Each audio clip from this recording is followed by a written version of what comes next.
Hello viewers, இன்னைக்கு நம்ம பார்க்க போறது Death Note episode 27 part 1.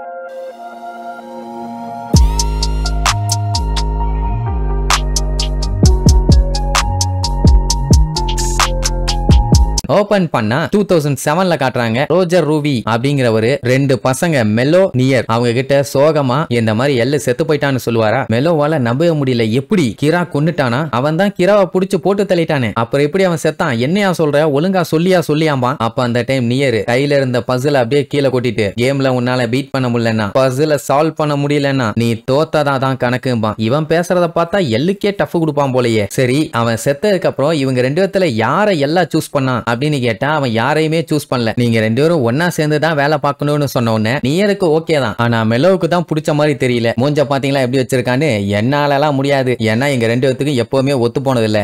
மாத்தி நாங்களே போட்டி போட்டுக்குவோம். அப்படி இருக்கும்போது எப்படி நான் இவங்க கூட எல்லாம் சேருவேன்பா. ஆனா அவரு பாத்தீங்கன்னா எதுவுமே பேசாம சோகமா இருந்த உடனே, சரி ரைட்டு, நாங்க வேணா ஒர்க் பண்றோம், நியர் வேணா இந்த கேஸ் எடுத்து சால்வ் பண்ணட்டும், நான் இந்த இன்ஸ்டிடியூஷனையே விட்டு போறேன்பா. அதாவது வெளியில இருந்து அவனே இன்வெஸ்டிகேட் பண்ணிக்கலாங்கிற மாதிரி ஐடியா. எனக்கு வயசும் 15 ஆயிருச்சு, என் வாழ்க்கைய என் ஸ்டைல்ல நான் வாழ்ந்துக்கிறேன், யாரும் டிஸ்டர்ப் பண்ணாதீங்கன்னு கிளம்பிடுவான். அப்படியே கட் பண்ணி மார்ச் 5, 2012 காட்டுறாங்க. அதாவது ஒரு 3 வருஷத்துக்கு அப்புறம் அந்த நியர் இருக்கான்ல, அவன் போலீஸ் கிட்ட கடைசி 3 வருஷமா கிரா கேஸ கலெக்ட் பண்ண டீடைல்ஸ் எல்லாத்தையுமே பிரசிடென்ட்ட கொண்டு வந்து காமிப்பான். ஆக்சுவலா இப்போ இவங்க இருக்கிறது வந்து அமெரிக்கா. ஜாப்பனீஸ் போலீஸ் தான் இந்த டேட்டாஸ் எல்லாத்தையுமே மறைச்சு வச்சிருக்காங்க. ஒரு புக்கால தான் இவ்வளவு சாவும் நடந்திருக்குது அப்படி இப்படின்ட்டு மொத்த விஷயத்தையுமே சொல்லுவான். ஆக்சுவலா ஃபர்ஸ்ட் அவன் FBI டைரக்டர் கிட்ட இந்த மேட்டர் சொல்லியிருப்பான். இவர் தான் கூப்பிட்டு கொண்டு வந்து பிரசிடென்ட் முன்னாடி நிப்பாட்டி இருப்பாரு. அண்ட் அதுக்கப்புறம் இப்ப கரண்டா எல்லாம் இருக்கிறது வேற யாரோ. இப்ப எல்ல செத்துட்டான்னு தெரிஞ்சா தேவையில்லாத கன்ஃபியூஷன்ஸ் எல்லாம் வரும்னு சொல்லி தான் ஜாப்பனீஸ் போலீஸ் இந்த மாதிரி ஒரு விஷயத்த பண்ணிட்டு இருக்காங்க. எல்லாம் ஆக்சுவலா செத்து போயிட்டான் பானா பிரசிடென்ட்டே ஆடி போயிருவாரு. என்ன இந்த பொடி பைய இவ்வளவு மேட்டர் சொல்றான்? டைரக்டர் மேசன் யார் இது? கொஞ்சம் விலாவாரியா சொல்லுனோன்னு இதே கேள்வியை தான் அவங்கிட்டயும் இவர் கேட்டிருக்காரு. அவன் நான் தான் எல்லோட அடுத்த சக்சஸர், ஐ மீன் அடுத்த எல்லு நானா தான் இருந்திருக்கணும் அப்படிங்கிற மாதிரி சொல்லியிருப்பான். ஆளும் பாத்தீங்கன்னா கிட்டத்தட்ட அவன மாதிரி தான் இருக்குது, மேனரிசமும் அப்படித்தான் இருக்குது அப்படின்னு அவன் சொல்றது கரெக்ட் தான் வைங்க. உடனே யுனைடெட் ஸ்டேட்ஸ் ஆஃப் அமெரிக்கா என்ன பண்ணிட்டாங்க,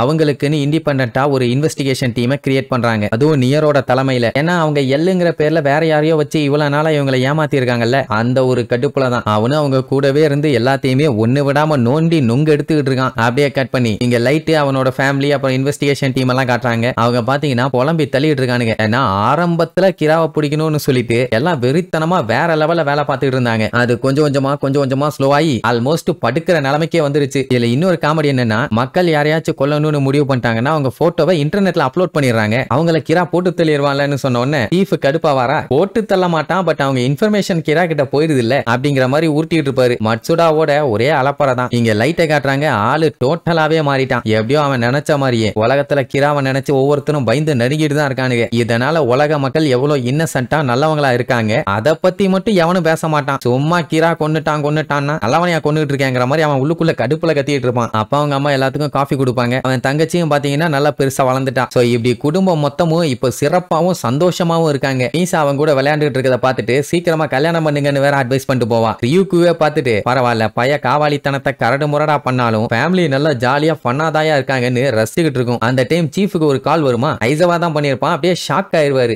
என்னன்னு கேட்க வருவானுங்க. அதுக்குள்ளேயே மட்சுடா லைட்டு வாங்க முக்கியமான விஷயம்னு கூட்டு போவாரு. என்னடான்னு பார்த்தா NBA-வோட டைரக்டர் தக்கிமுராவை கிட்னாப் பண்ணிருக்காங்க. இப்ப வரைக்கும் யாரு பண்ணா என்னன்னு தெரியல. மட்சுடா எல்லாம் பார்த்துட்டு ஆல்ரெடி கிரா கேஸே பூமர் மாதிரி இழுன்னு இழுத்துக்கிட்டே போகுது, இதுல ஃப்ரெஷ்ஷா இன்னொரு கேஸ் வேறையா அப்படின்ட்டு அடிச்சு புடிச்சு ஸ்பாட்டுக்கு போய் என்னாச்சு ஏதாச்சுன்னு விசாரிப்பாங்க. 6:12க்கு ஒரு கால் வந்திருக்கும். அதாவது இவங்க வர்றதுக்கு ஒரு 3/4 மணி நேரத்துக்கு முன்னாடி தான். சரி என்ன அப்படி சொன்னானுங்கன்னு கேட்டா அதுதான் பெரிய ஷாக்கே. அதாவது டைரக்டரை கொடுக்கணும்னா டெத் நோட்டை கொடுக்கணுமாமா. அவ்வளவுதான், அத்தனை பேத்துக்கும் தூக்கி வாரி போடும். மெயினா நம்ம லைட்டுக்கு யாரு கேட்கறா எதுக்காக கேட்கறாங்கன்னு ஒண்ணும் புரியல. மத்தவங்களுக்கெல்லாம் ஒருவேளை கிராவா இருப்பானோன்னு ஒரு டவுட். ஆனா இப்ப அது பஞ்சாயத்து இல்ல. இந்த டெத் நோட்டு மட்டும் வெளியில போச்சுன்னா ஆயிரக்கணக்கில் மக்கள் சாவாங்க. சரி இப்ப அது கூட பஞ்சாயத்து இல்ல. டைரக்டருக்கு அந்த டெத் நோட் எங்க இருக்குன்னு தெரிஞ்சாலே போதும், அவனை கிட்னாப் நான் இங்க வாயிலேயே குத்துன்னு குத்தி மேட்டரை கறந்துருவானுங்க. அதனால முதல்ல அவனுக்கு எவ்வளவு தெரியும் தான் விசாரிப்பான். மேட்டர் என்னன்னா, போலீஸ் டிபார்ட்மெண்ட்டுக்கெல்லாம் டெத் நோட்டை பத்தி ஒரு இலவும் தெரியாது. இப்போ யாரோ ஒருத்தர் NBA-ல இருக்குன்னு நம்பி தான் இங்க வந்திருக்காங்க, எப்படியாச்சும் அதை எடுத்துக்கலான்னு. ஆனா யாரு பண்ணிருப்பான்னு தெரியலையே அப்படின்ட்டு லைட் பயங்கரமா யோசிப்பான். சரி இப்ப இந்த விஷயத்தை பத்தி மத்த டிபார்ட்மெண்ட்ஸ்க்கு எல்லாம் தெரியணும்ல, அப்பதானே இன்வெஸ்டிகேட் பண்ணி கண்டுபிடிப்பாங்க. சோ சீஃப் அந்த வேலையை பார்க்க சொல்லிடுவாரு. அதுக்கப்புறம் நம்ம சீஃப் உட்கார்ந்து பயங்கரமா யோசிச்சுட்டு இருப்பாரு. இதுக்காக டெத் நோட்டை கேக்குறாங்க. இது வெளியில போச்சுன்னா பஞ்சாயத்தாவுமே என்ன பண்றது ஏது பண்றதுன்னு. அந்த டைம் ஒரு கால் வரும். என்னடான்னா டைரக்டர் டக்கிமுராவை தேடி ஒரு ஆள் வந்திருக்கானாமா, அவரை தான் கடத்திட்டாங்கல்ல, அதனால என்கிட்டயே சொல்லுங்க. உடனே சரின்ட்டு ஒருத்தன் உள்ள வருவான். யாருன்னு பாத்தீங்கன்னா ஒரு FBI ஏஜென்ட், பேரு ஜான். கிரா கேஸ பத்தி தான் பேச வந்திருப்பான். இப்போதைக்கு மெயின் டைரக்டர் தான் இல்லையே, அதனால என்கிட்டயே சொல்லுங்க. உடனே சரி ஓகே, நான் சுத்தி வளைச்சு பேச விரும்பல. ஜாப்பனீஸ் போலீஸ சுத்தமா நம்ப முடியல, அதனால இதுக்கப்புறம் கிரா கேஸ நீங்க ஒண்ணு கிண்ட வேண்டாம், நாங்களே பாத்துக்கிறோம். அதனால ஒழுங்கு மரியாதையா அந்த டெத் நோட்டை எங்க கண்ட்ரி அமெரிக்கா கிட்ட ஒப்படைச்சிருங்க. உடனே சீஃபுக்கு தூக்கி வாரி போடுது. உடனே கடுப்பாயிருவாரு. அட வேற ஒண்ணு இல்ல, அவன் அமெரிக்காவோட FBI ஏஜென்ட்னு வந்து ஒருத்தன் நின்னுட்டு இருக்கான். அமெரிக்காவுக்கெல்லாம் இந்த விஷயம் தெரியவே செய்யாது. டெத் நோட்டை கேட்டுட்டு இருக்கிறது யாரு? அந்த கடத்தல் கும்பல். அப்படின்னா இவனும் அந்த கடத்தல் கும்பல்ல தான் ஒருத்தன். சீன் போட்டுட்டு இப்ப வந்திருக்கான். எங்கடா என் டைரக்டர், எங்க என் டைரக்டர்? ஜப்பானோட NBA டைரக்டரை கடத்தி வச்சா எவ்வளவு பெரிய பஞ்சாயத்து ஆகும்னு தெரியுமா?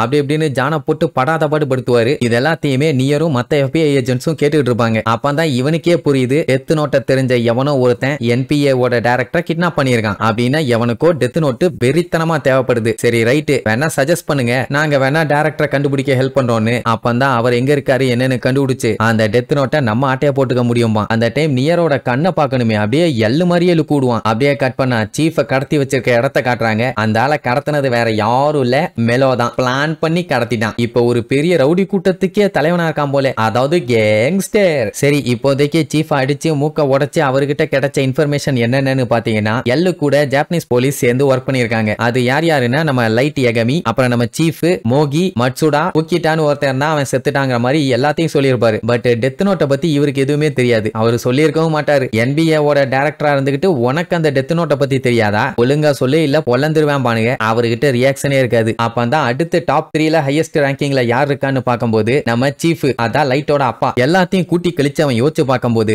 டெஃபினட்டா டெத் நோட்டு மொத்தம் 2 இருக்குது. ஒன்னு கிரா கிட்ட இருக்குது, அதை வச்சுதான் அவன் சம்பவம் பண்ணிட்டு இருக்கான். இன்னொன்னு NPA. ரெண்டுத்தையுமே நம்ம எடுத்தாகணுமா. அப்ப அந்த கூட்டத்துக்குள்ளேயே அவனை பத்தி மாத்தி மாத்தி பேசுவாங்க. இப்ப என்னன்னா அவன் அந்த நோட் புக்கை சும்மா எல்லாம் வாங்கல. அவன் வழியில யார் யாரெல்லாம் வந்து நிக்க போறாங்களோ அவங்க எல்லாத்தையுமே அவன் கொல்ல போறான். நான் தாண்டா இந்த உலகத்திலேயே நம்பர் 1 இருக்க போறேன். நியர் என்ன பண்ணாலும் சரி, அவனுக்கு முன்னாடி நான் அந்த கிராவை புடிச்சு காட்டுவேன். மொத்தத்துல போட்டி போட ஆரம்பிச்சிட்டான். அதே நேரம் லைட்டை காட்டுறாங்க. அவன் பேனாவை எடுத்து யாரையோ விரித்தனமா போடுறதுக்காக ரெடி ஆகுறான். இப்ப என்னன்னா எல்லு மாதிரியே 2 பேர் வந்திருக்கானுங்க. ஒருத்தனை சமாளிக்கிறதுக்குள்ளேயே நம்ம பையன் படாத பாடுபட்டுட்டான். இப்ப 2 பேர் என்னென்னலாம் அலப்பறை பண்ணி ஆட்டம் போட போறானுங்கன்னு அடுத்தடுத்த எபிசோட்ல பார்க்கலாம். டாடா.